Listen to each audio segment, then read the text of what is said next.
नमस्कार, one India Hindi में आपका स्वागत है।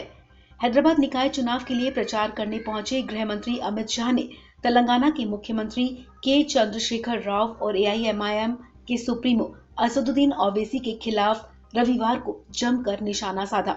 शाह ने पिछले दिनों हैदराबाद में हुई आफत की बारिश का जिक्र करते हुए राज्य सरकार पर निशाना साधा। उन्होंने कहा कि राज्य में इंफ्रास्ट्रक्चर नहीं होगा तो पानी तो भरेगा ही।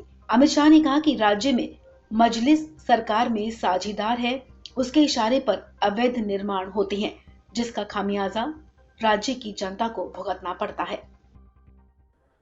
बारिश में पानी भर गया, लगभग 7 लाख लोगों के घर में परेशान हो गए, पानी भर गया।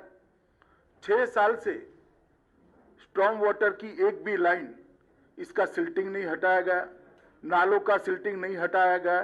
पानी नहीं भरेगा तो क्या होगा? मजलिस साथीदार है, मजलिस के इशारों पर अवैध कंस्ट्रक्शन चलते हैं, एपीसमेंट होता है।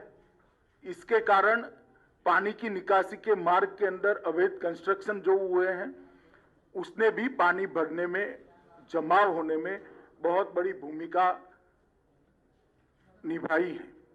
मैं हैदराबाद की जनता को विश्वास दिलाना चाहता हूं कि एक बार आप भारतीय जनता पार्टी को यहां मौका दीजिए। हम सारे इलीगल कंस्ट्रक्शन जो पानी की निकास के मार्ग में है, उसको हटाकर कभी भी हैदराबाद के अंदर पानी भरे ऐसी स्थिति नहीं लाने देंगे। मैं आज ये प्रेस वार्ता में ये भी पूछना चाहता हूं कि जब पानी भर गया तब श्रीमान केसीआर कहां थे? उनके निवास के सामने की कॉलोनियों में भी पानी भरा।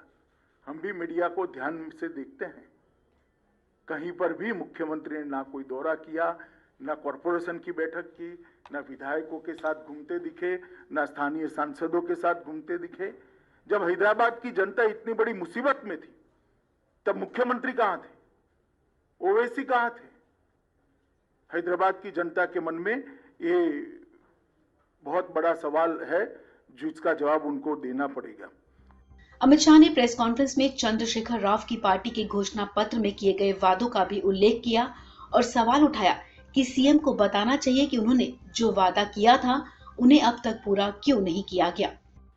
मैं हैदराबाद की जनता को 5 साल पहले एक घोषणा पत्र टीआरएस ने भी दिया था, जिसको प्रचिन्ह आशीर्वाद मजलिस के भी थे।